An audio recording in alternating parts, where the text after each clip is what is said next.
The gunshot that killed her father still echoed in Kendra Brennan's nightmares, but the scars on her arms came from something far worse than grief.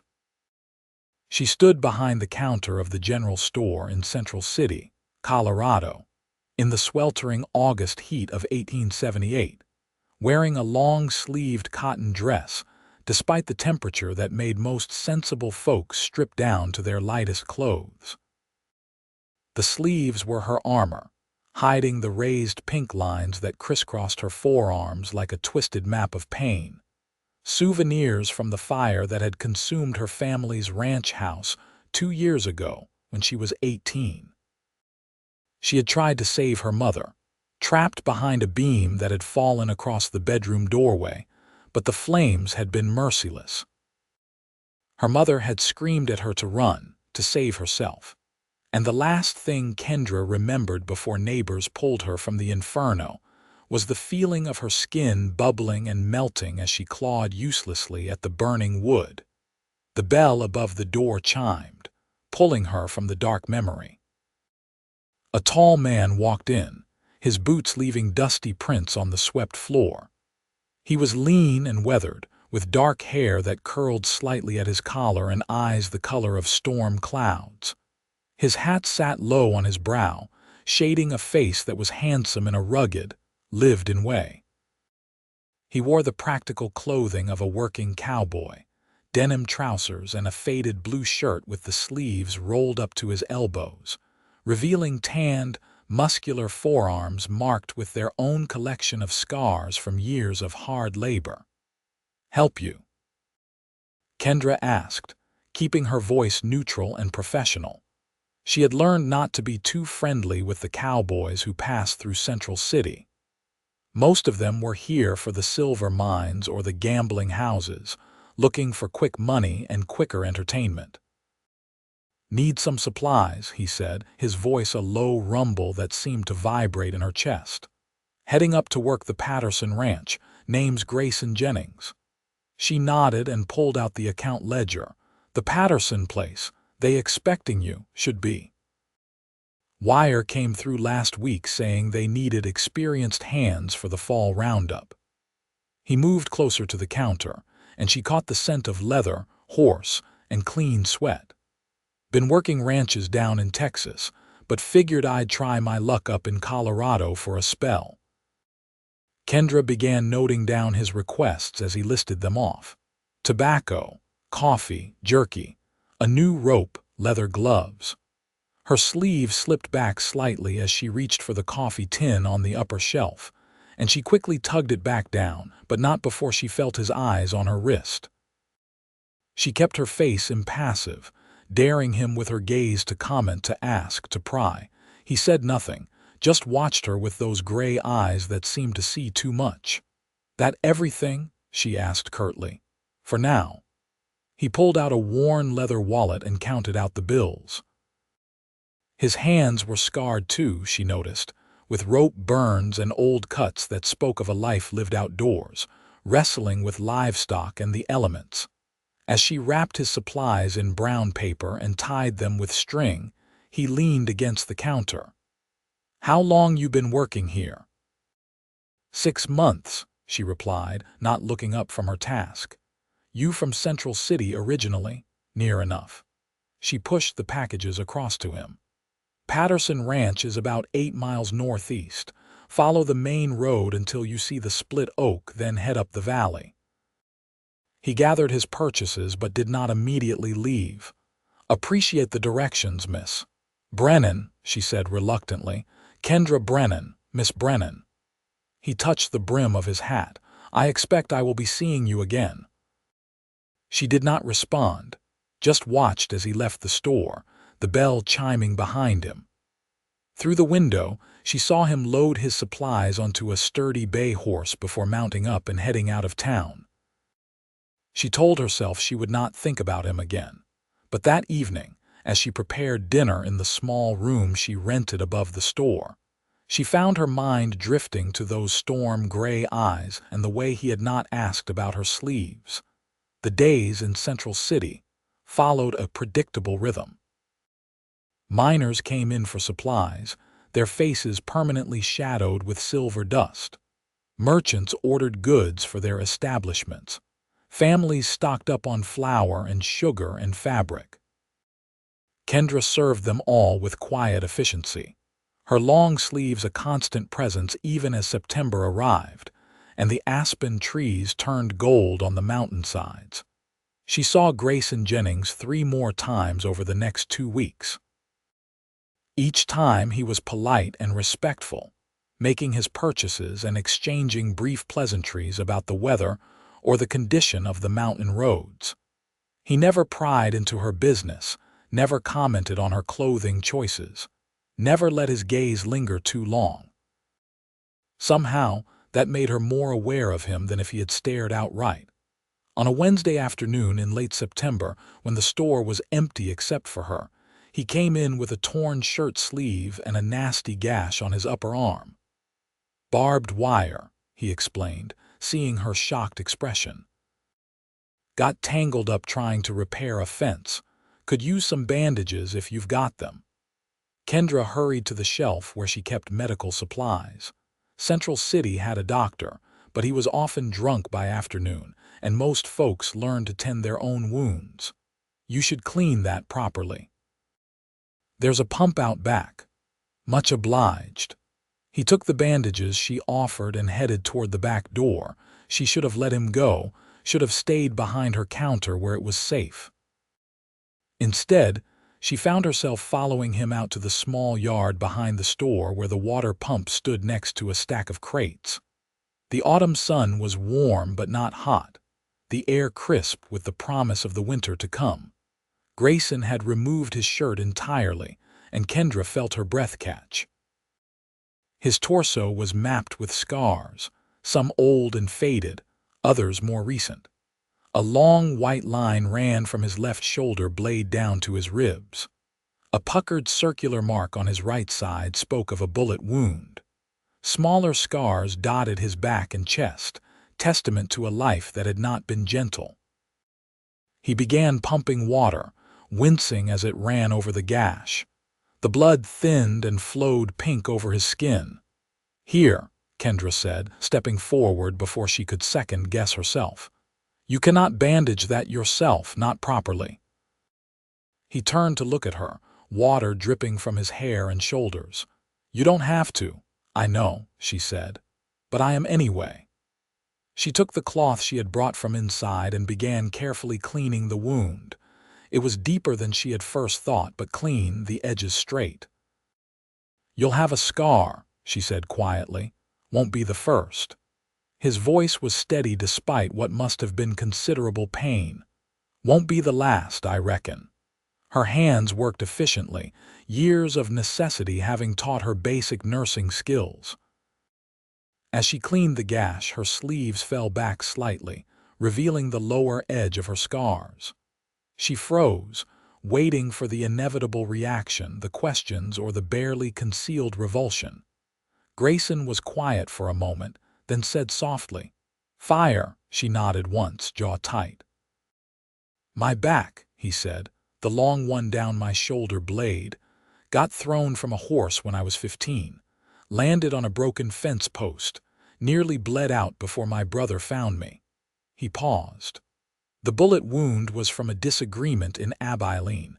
Other fellow thought I was cheating at cards. I wasn't, but he didn't wait to hear my side of it." Another pause. "The smaller ones are from everything under the sun. Cattle horns, broken glass, a knife fight I should have walked away from but didn't." Kendra found herself listening, her hand still on his arm. "Why are you telling me this?"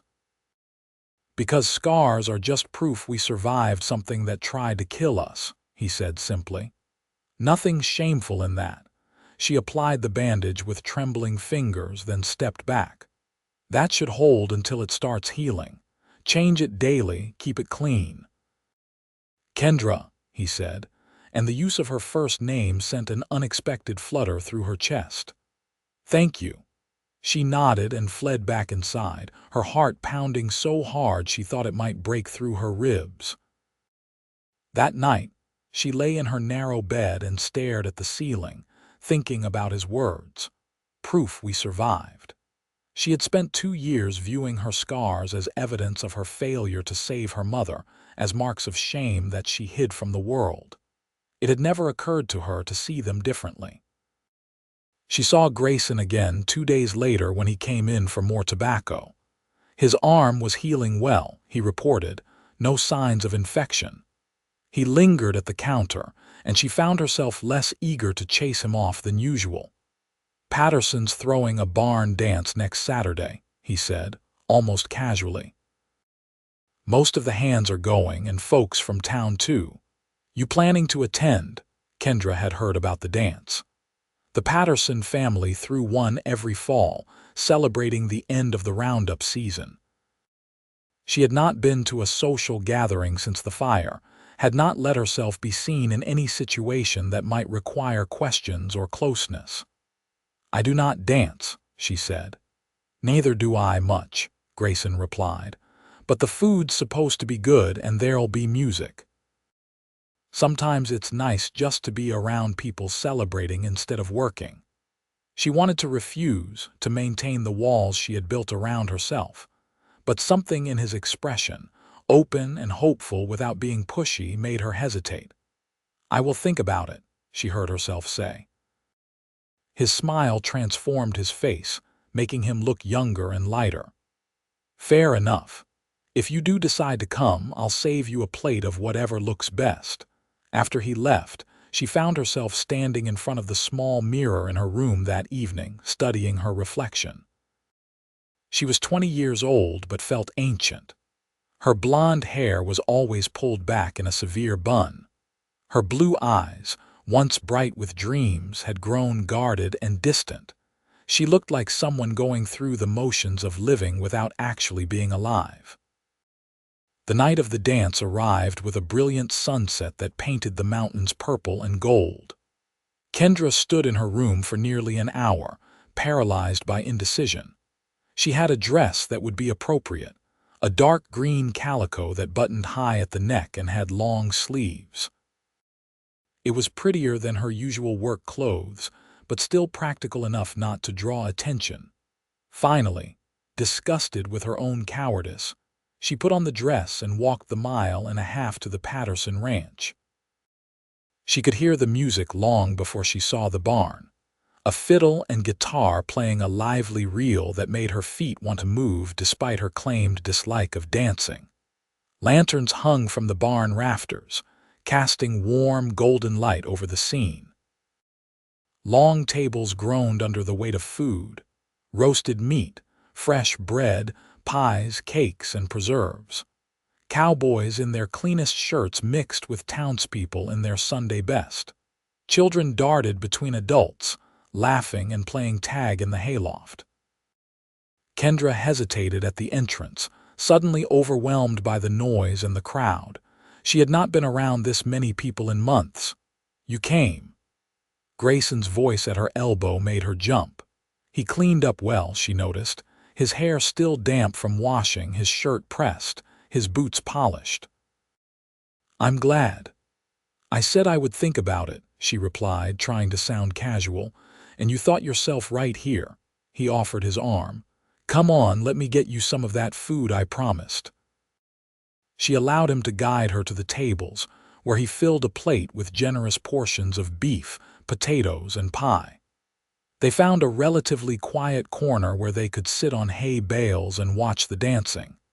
"How's your arm?" she asked, needing something to say. "Healing up fine, thanks to you." He cut into his beef. "I've had worse injuries that were tended worse.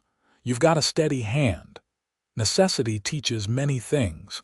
They ate in companionable silence for a while, watching couples spin across the makeshift dance floor. An older couple moved with practiced ease, their steps perfectly synchronized. A young pair stumbled and laughed through the figures. Children held hands in a circle and skipped around singing. "Will you tell me about the fire?" Grayson asked quietly. "Only if you want to." Kendra set down her fork, her appetite suddenly gone. She had not spoken about that night to anyone, not in any detail. The sheriff had taken her statement, brief and factual. The neighbors who had helped bury her parents had offered sympathy but had not pressed for information. Her father's lawyer had settled the estate. Through it all, she had remained locked behind walls of silence. But something about the way Grayson asked, with genuine care rather than morbid curiosity, made the words start to flow. "It was in November 1876, she began. I was 18. My father had already been dead for 3 months, killed by a horse that kicked him in the chest. The memory of that loss still ached. My mother and I were trying to keep the ranch running, but it was hard. We had a few hired men, but the work was constant." She stared at her hands, at the sleeves covering her shame. "One night I woke up to smoke. The downstairs was already burning, the fire spreading fast. A lamp had fallen, we think, though we never knew for sure.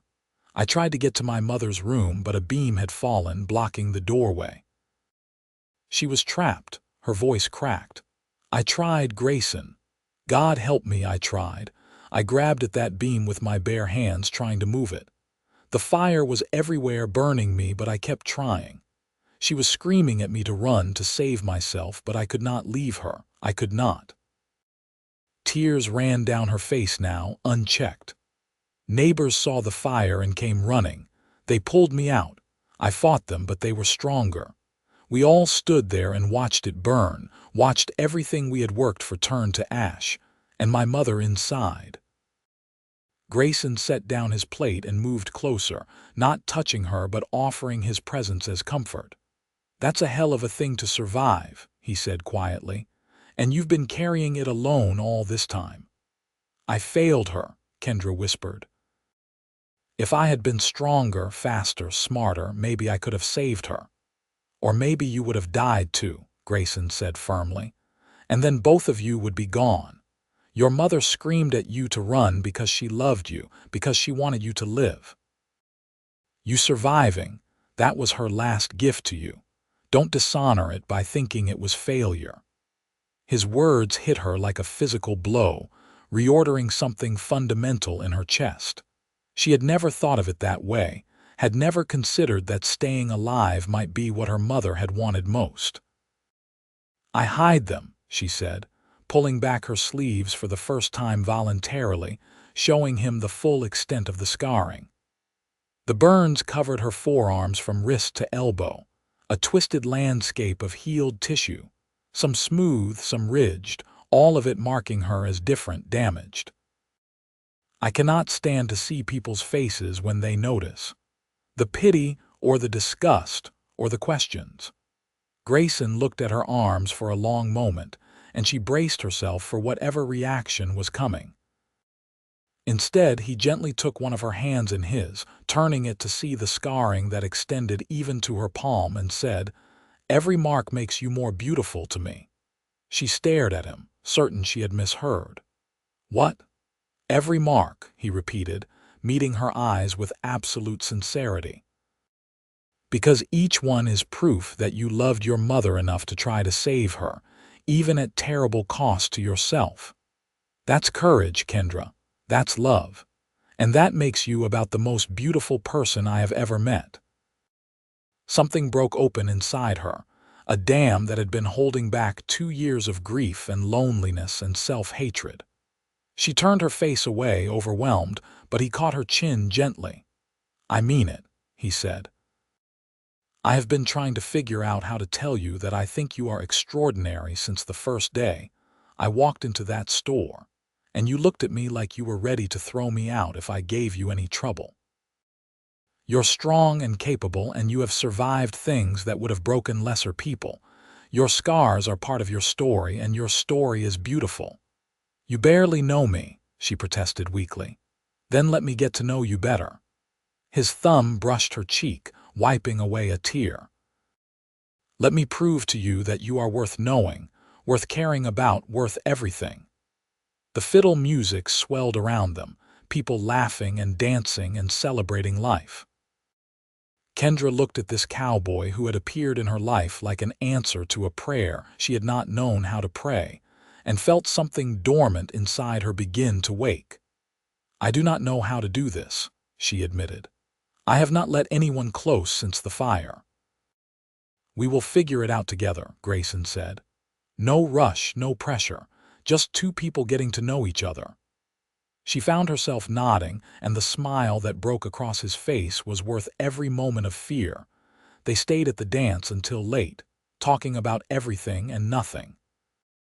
He told her about growing up on a ranch in Texas with two brothers and a sister, about the hard years after his father died and they had to sell the land, about the decade he had spent drifting from ranch to ranch, looking for something he could not quite name. She told him about her childhood, about learning to ride before she could properly walk, about her father teaching her to read using old newspapers and the Bible, about her mother's herb garden and her talent for healing.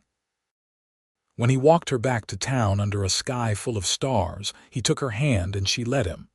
At the door to the general store, he paused. "Can I see you again? Properly, I mean, not just when I need supplies." "I would like that," Kendra said, and realized she meant it with her whole heart.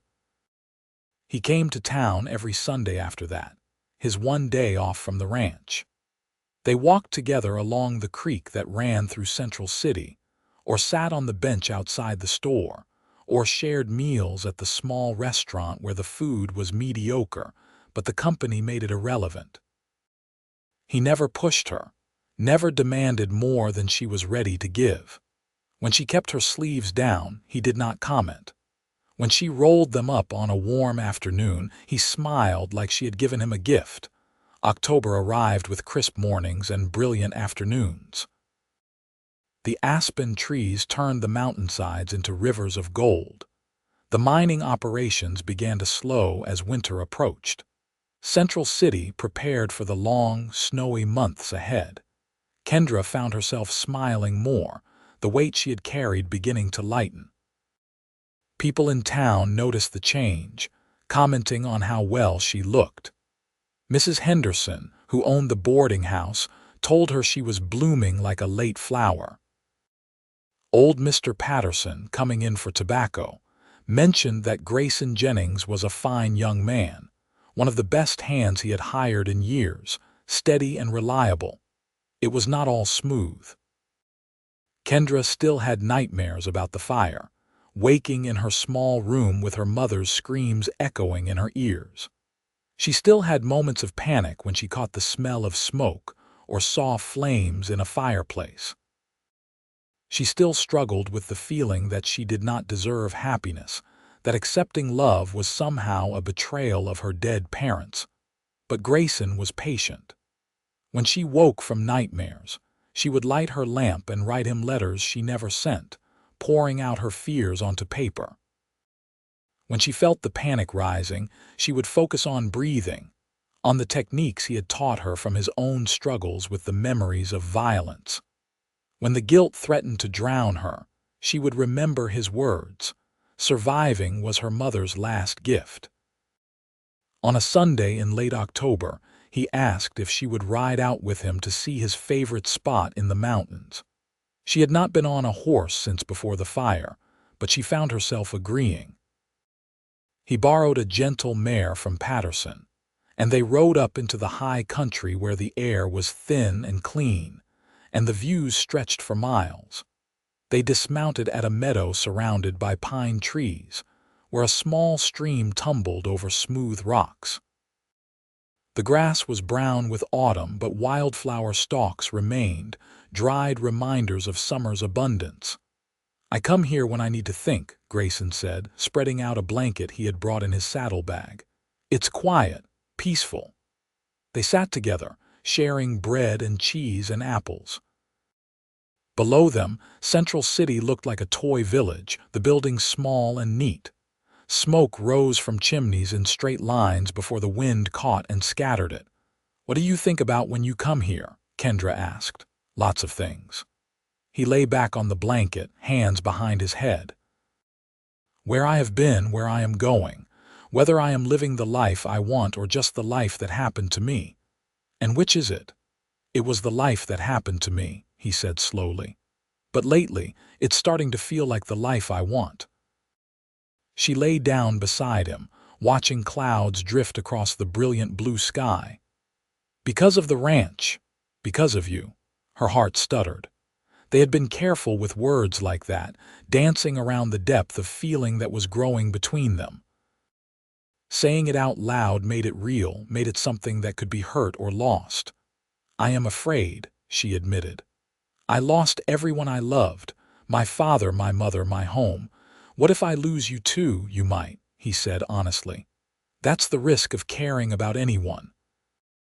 "But Kendra, the alternative is spending your whole life behind walls, never letting anyone in, never taking the chance that something beautiful might happen. Is that really living?" She thought about the 2 years she had spent in that gray space between life and death, going through motions, surviving but not thriving. She thought about the past weeks with Grayson, the way colors seemed brighter, food tasted better, laughter came easier. "No," she said quietly. "That is not living." He turned onto his side, propping himself up on one elbow to look down at her. "I am falling in love with you, Kendra Brennan. I probably have been since the first time you looked at me like you could see straight through any nonsense. I want to know everything about you. I want to be the person you turn to when you are happy or sad or scared. I want to build a life with you if you will let me." Tears spilled from the corners of her eyes, running into her hair. "I am falling in love with you too," she whispered, "and it terrifies me." "Me too," he admitted with a crooked smile. "But let us be terrified together." He kissed her then, gentle and sweet, and she kissed him back, letting herself fall into the moment without fear, without reservation. When they finally pulled apart, the sun had shifted, casting long shadows across the meadow. They rode back to town as twilight painted the sky purple and pink. At her door, he kissed her again, and she did not want him to leave but knew they needed to take things slowly, to build a foundation that would last. Winter came to Central City with the first snow in early November.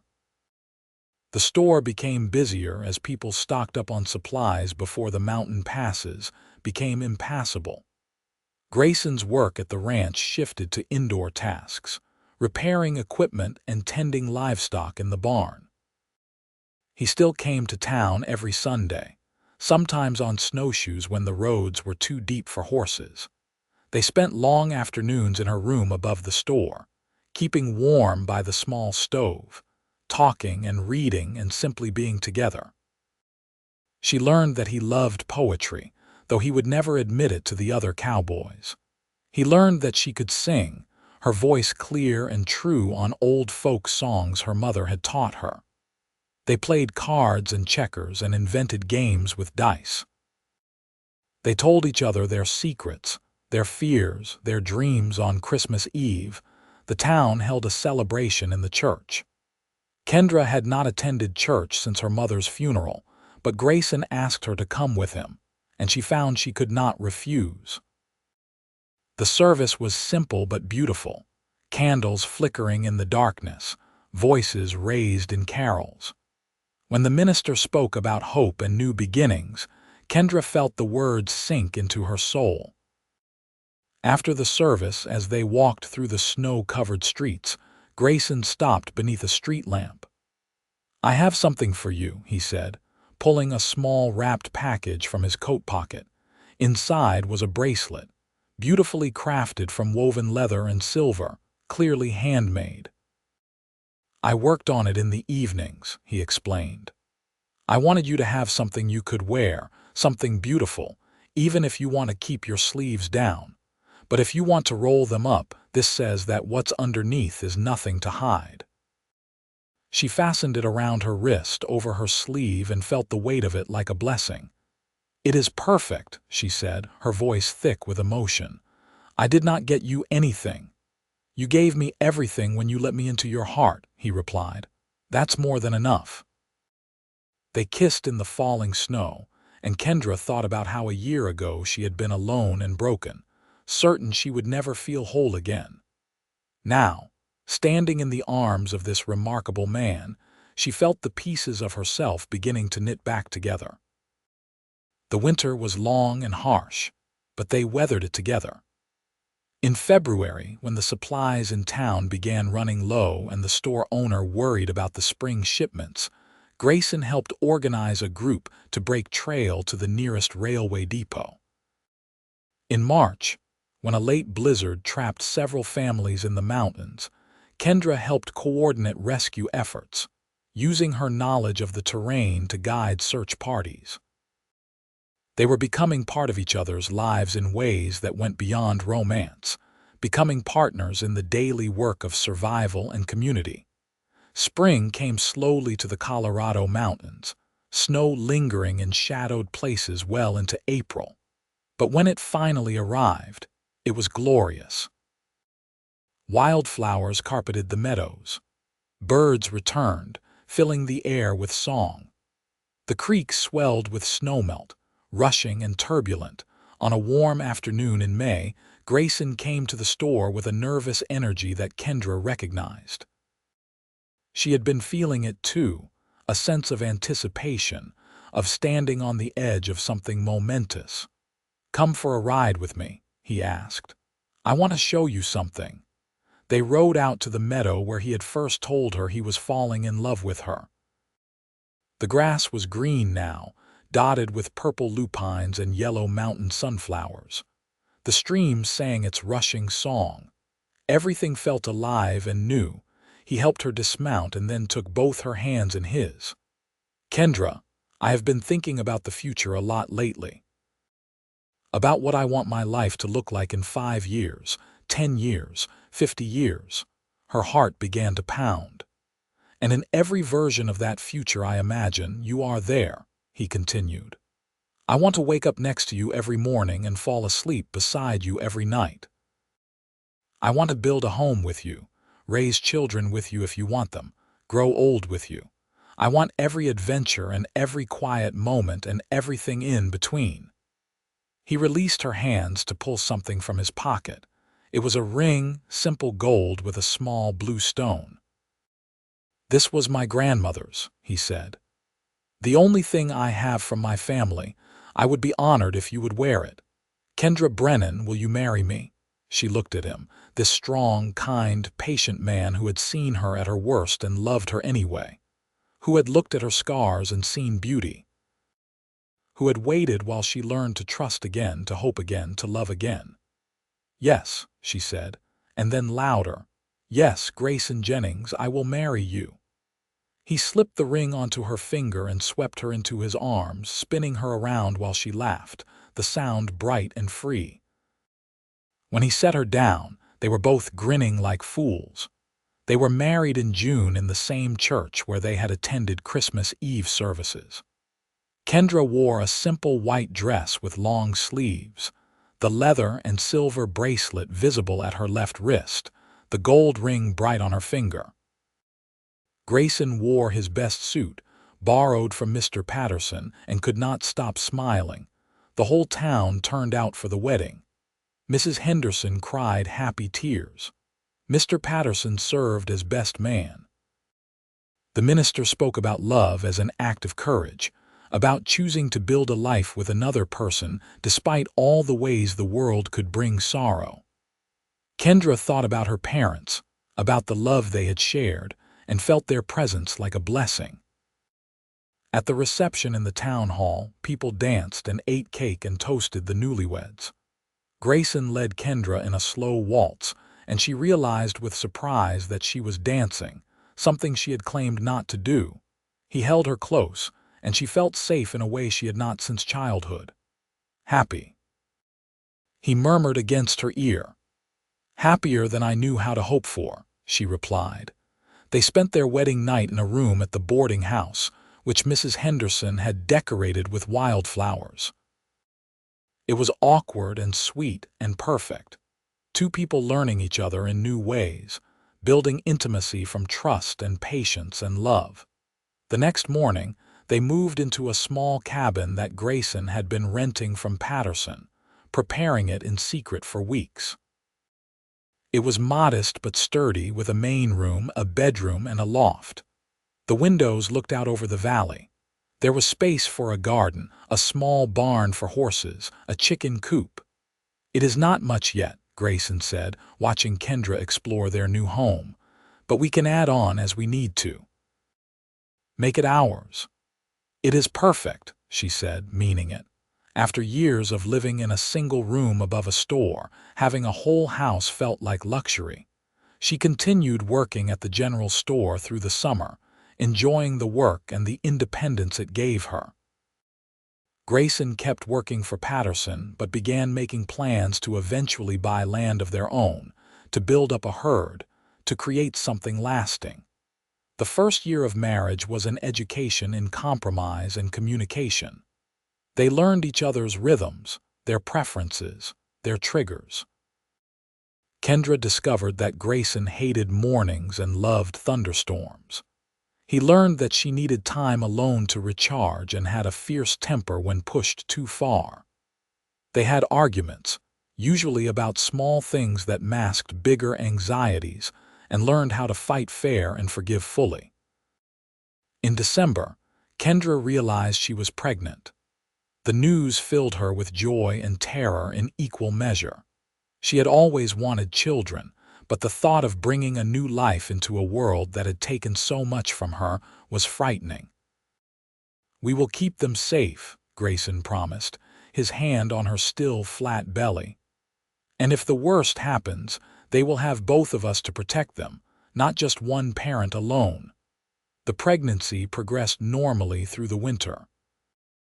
By spring, Kendra's belly was round and prominent, and she had to stop working at the store.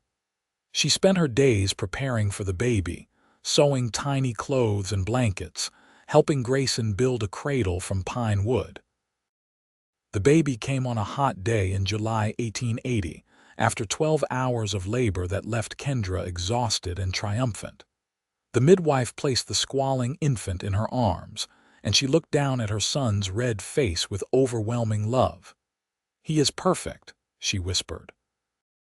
"He is," Grayson agreed, his voice thick with emotion. "What should we call him?"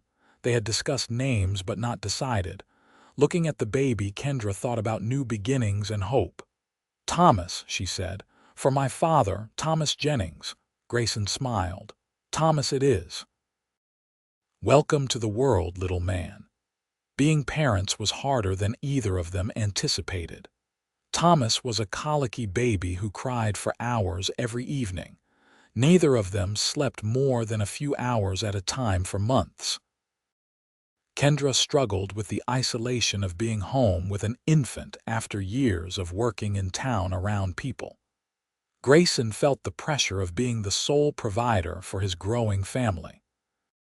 But they muddled through together, taking turns walking the floor with the crying baby, stealing moments of connection when Thomas finally slept, remembering that they were partners in this challenging adventure. By Thomas's first birthday, life had settled into a new normal. The baby had grown into a happy, curious toddler who was fascinated by horses and loved to be outside. Kendra had started helping with the ranch bookkeeping for Patterson, work she could do from home while watching Thomas. Grayson had saved enough money to buy a small parcel of land adjacent to their cabin, expanding their homestead. One evening in September, as they sat on the porch watching Thomas play in the yard, Grayson said, "I have been thinking about starting our own ranch, really making a go of it. Patterson's willing to sell us some breeding stock at a fair price, and with the land we have now plus what we could homestead, we could build something real." Kendra looked at him, seeing the dream in his eyes. "It would be hard work, risky." "Everything worth having is risky," he replied. "But we have done hard things before." She thought about the girl she had been, hiding behind long sleeves and walls of grief. She thought about the woman she was now, scarred but whole, loved and loving, mother and wife and partner. "Let us do it," she said. "Let us build something together." They called it the Triple J Ranch, for Jennings. Over the next 5 years, they built it from nothing into a thriving operation. They started with a dozen cattle and grew the herd to over 100. They added horses, breeding sturdy stock suited for mountain work.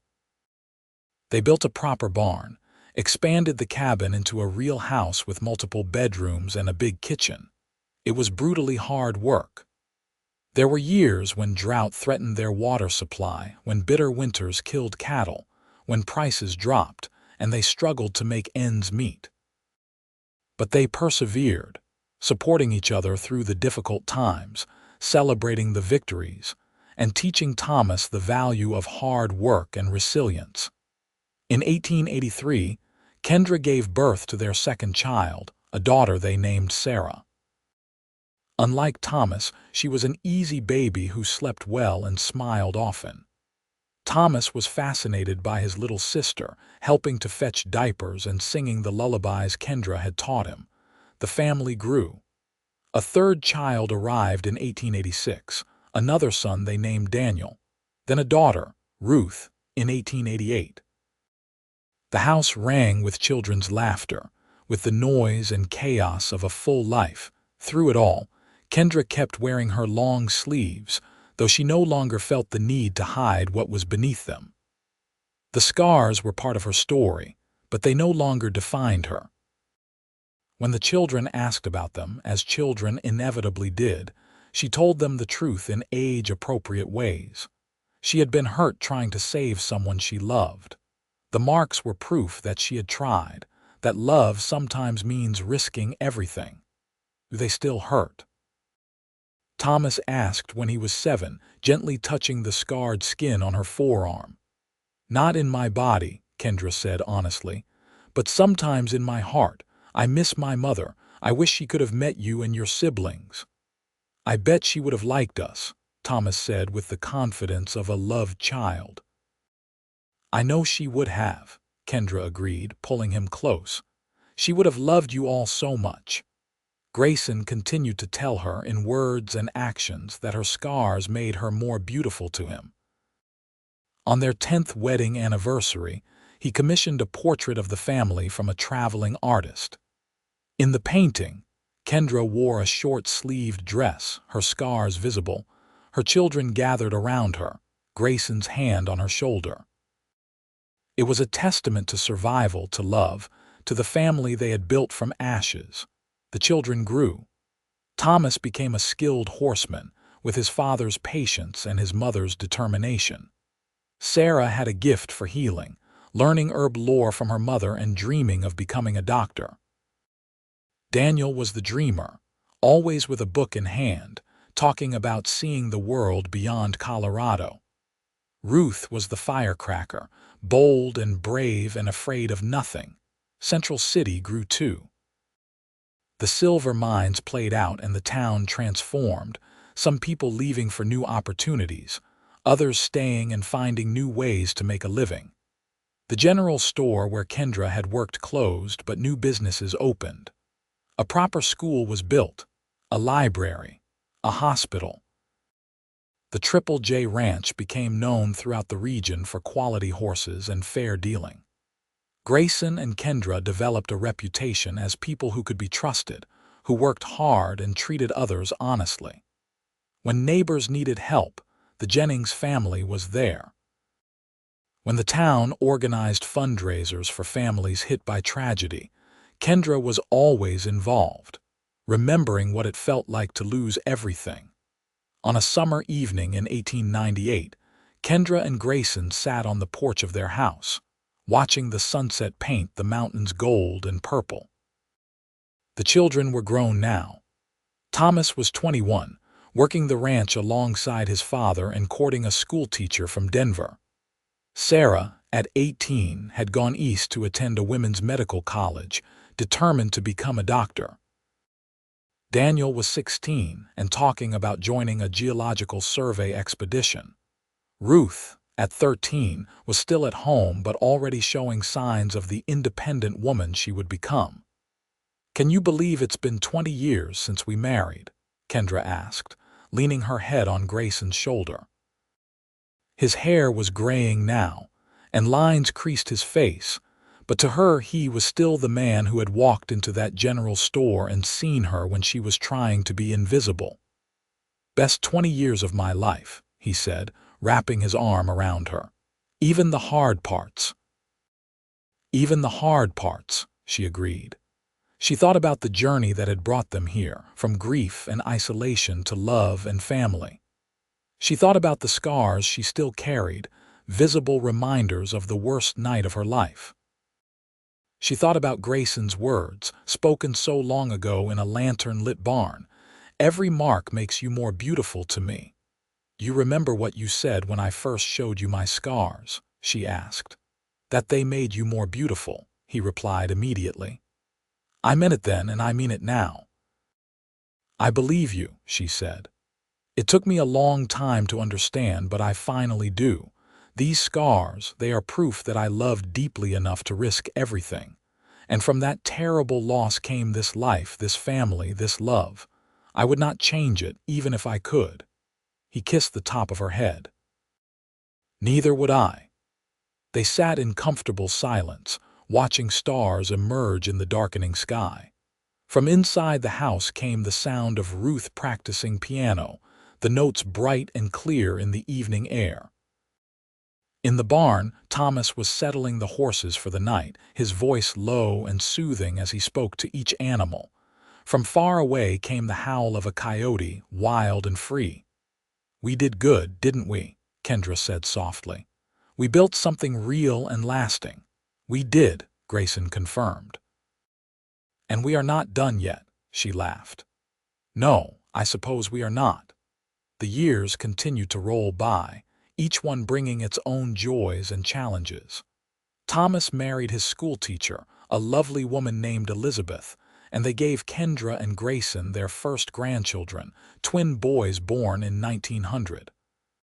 Sarah graduated from medical college and returned to Colorado, opening a practice in a growing town south of Central City, where she became known for her skill and compassion. Daniel did join a geological survey and spent years traveling the West before settling in Montana with a wife he met in Wyoming. Ruth surprised everyone by becoming a journalist, writing articles about ranch life and the changing West for newspapers across the country. The ranch continued to thrive under Thomas's management as Grayson gradually stepped back, content to advise rather than direct. Kendra spent her time with her grandchildren, teaching them to ride and garden, telling them stories about the old days, passing on the lessons she had learned through hardship and love. She never stopped wearing the leather and silver bracelet Grayson had given her that first Christmas. It became part of her, as much as the wedding ring on her finger or the scars on her arms. When her grandchildren asked about it, she told them it was a gift from their grandfather, a reminder that love sees beauty in places others might see damage. In 1905, Central City held a celebration for its 50th anniversary. Kendra and Grayson attended, two of the old-timers now, though they were only in their late 40s. They walked the streets where they had courted, visited the spot where the general store had stood, now a different business entirely. The church where they had married still stood, solid and unchanged. "Feels like a lifetime ago," Kendra mused, "and also like yesterday." "That's how good memories work," Grayson replied. "They stay fresh, no matter how much time passes." That evening, the town held a dance in the same barn where Kendra had first told Grayson she would think about attending. The barn was older now, the wood weathered, but it still stood strong. Lanterns still hung from the rafters. Music still filled the air. Grayson offered her his hand. "May I have this dance, Mrs. Jennings?" "You may, Mr. Jennings," she replied with a smile. They moved onto the floor, joining other couples in a waltz. Kendra's steps were sure now, confident from years of practice at family gatherings and town celebrations. She no longer worried about what people thought of her sleeves or her scars or her past. She had learned that the people who mattered did not care about such things, and the opinions of those who did were not worth her concern. As they danced, she caught sight of their reflection in a window. A woman in her late 40s with blonde hair touched with gray, wearing a simple but elegant dress with long sleeves. A man of the same age, still lean and strong, with weathered features and kind eyes. They looked like what they were, people who had lived, who had struggled, who had endured and thrived. "I love you," she said, the words as true now as they had been when she first spoke them in a mountain meadow. "I love you too," he replied. "Every scar, every triumph, every moment, all of it." The music swelled around them, and they danced on into the night, celebrating not just the town's history but their own, the story of two people who had found each other in the aftermath of tragedy and built a life worth living. Years passed. The children had children who had children. The ranch passed to Thomas, and then to his oldest son. The family tree grew and branched, spreading across Colorado and beyond. But the heart of it remained the same. The love between a scarred woman and a patient cowboy who had seen in each other not damage but beauty, not weakness but strength. Kendra and Grayson grew old together, their bodies slowing but their minds sharp, their love deepening with each passing year. They sat on their porch, now great-grandparents, watching the world change around them. Automobiles replaced horses on the roads. Electricity came to Central City. The old ways faded and new ones emerged, but some things remained constant. The mountains still stood, eternal and majestic. The seasons still turned, winter to spring to summer to fall. And love still had the power to heal, to transform, to make broken things whole. On a spring morning in 1920, Kendra woke to birdsong and sunlight streaming through the bedroom window. She was 72 years old, and her body ached with the usual complaints of age, but her heart was light. Beside her, Grayson still slept, his breathing deep and regular. She studied his face, memorizing it as she had done so many times over the years. The lines around his eyes, the gray in his stubble, the way his lips curved slightly even in sleep. This man who had loved her so well, so completely, for so long. As if sensing her gaze, his eyes opened. "Morning," he said, his voice rough with sleep. "Good morning," she replied, smiling. He reached for her hand, lacing his fingers through hers. His thumb traced over her scars, a familiar gesture that still made her heart skip. "Beautiful as ever," he murmured. "Flatterer," she said, but she was pleased. They rose and went about their morning routine, made easier now by the modern conveniences their children had insisted on installing. Running water in the house, a gas stove, a telephone that connected them to the wider world. After breakfast, they walked out to the porch as they did every morning when the weather allowed. The ranch spread out before them, buildings and corrals and pastures. Cattle grazed in the distance. Horses moved in the near paddock. It was not as large an operation as it had been in its heyday, but it was still vital, still productive. "Thinking about anything in particular?" Grayson asked, settling into his favorite chair. "Everything," Kendra said, taking the seat beside him. "Remembering where we started and looking at where we ended up. Any regrets?" She considered the question seriously, as she always did when he asked it. "Only about things I could not control. I still wish I could have saved my mother. I wish my parents could have known our children. But the choices I made, the life I built with you, those I would not change." "Good," he said with satisfaction, "because I wouldn't change them either." They sat in comfortable silence, holding hands, watching their world. Thomas rode up from the lower pasture, waving when he saw them. A car came up the drive, probably one of the grandchildren coming to visit. Life continued, always moving, always changing, but rooted in the foundation they had built. As the sun climbed higher, warming the spring air, Kendra thought about the young woman she had been, terrified and scarred and certain she would never be whole again.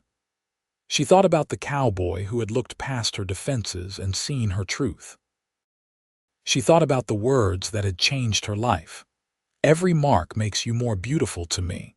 Those words had been a gift, a key that unlocked the prison she had built around her heart. They had allowed her to see herself not as damaged goods but as a survivor, not as broken but as strong. They had given her permission to love again, to hope again, to build again. And from that gift had come everything else.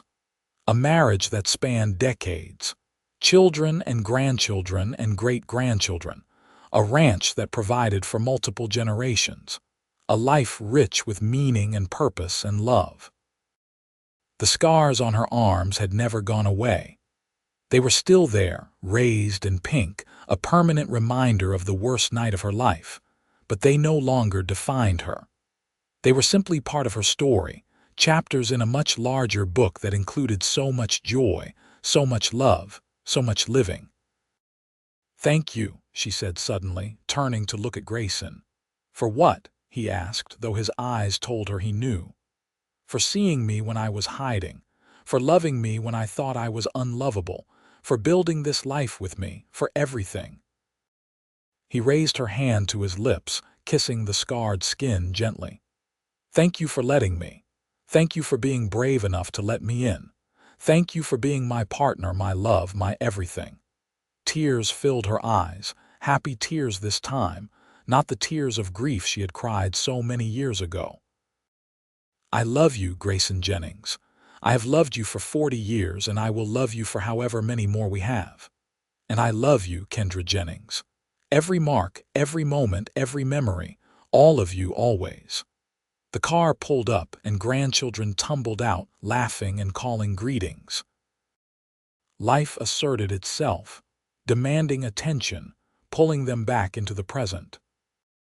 But for that perfect moment on the porch, with the sun warming their faces and their hands joined, Kendra and Grayson existed in a bubble of pure contentment.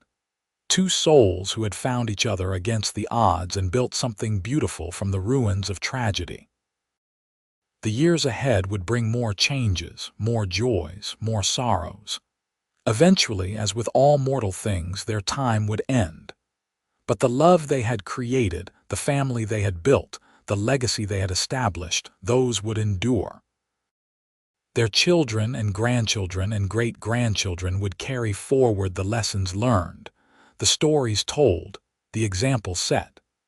And somewhere in the future, perhaps a young woman with her own scars, her own grief, her own walls, would hear the story of Kendra and Grayson. She would learn about the cowboy who looked at a scarred woman and saw beauty, who spoke words that changed a life. "Every mark makes you more beautiful to me." And maybe, just maybe, those words would give her hope too, would help her see that survival is its own kind of courage, that scars are proof of love, that from ashes can come new life. That was the real legacy, Kendra thought as she watched her great-grandchildren play in the yard. Not the ranch or the money or the land, but the understanding that love has the power to heal, that kindness can transform, that seeing someone truly, completely, scars and all, is the greatest gift you can give. She had been given that gift by a cowboy with storm-gray eyes and a patient heart. She had accepted it, learned from it, and passed it on to her children and their children. And now, sitting on the porch of the house they had built together, with the man she loved beside her and the fruits of their love all around them, she knew with absolute certainty that her mother's last gift had not been in vain. She had survived. She had thrived. She had loved and been loved. And that made every scar, every struggle, every moment of pain worthwhile. Because from that terrible fire had come this beautiful life, and she would not trade it for anything in the world. The afternoon sun cast long shadows across the porch as Kendra and Grayson sat together, surrounded by the noise and joy of family. Their hands still joined, their hearts still one, their love still the foundation upon which everything else was built. It was not the ending of their story, not yet, but it was a perfect moment within it, a snapshot of everything they had created and everything they had become. And in that moment, Kendra Jennings, formerly Kendra Brennan, the girl who had hidden her scars beneath long sleeves, understood with perfect clarity that she was exactly where she was meant to be, exactly who she was meant to be, loved exactly as she was. The scars remained, but they no longer caused her pain. They were simply part of her history, part of the story that had led her here. Every mark makes you more beautiful to me. The words echoed in her heart, as true now as they had been 40 years ago, a promise kept, a love sustained, a life well lived. And as the sun continued its journey across the Colorado sky, Kendra smiled, squeezed her husband's hand, and gave thanks for the courage to survive, the strength to heal, and the grace to love again. Their story was not over yet, but this chapter closed with peace and satisfaction, with the knowledge that they had done what they set out to do. They had built something lasting from the ashes of tragedy, something beautiful from the ruins of grief. Together, they had created a legacy of love that would endure long after they were gone, a testament to the truth that scars do not diminish beauty but rather enhance it, proof of battles fought and survived, of love risked and won. And that, Kendra thought as the evening drew on and the family gathered for dinner, was the best kind of happily ever after. Not perfect, not without pain, but real and hard-won and absolutely worth every moment of the journey.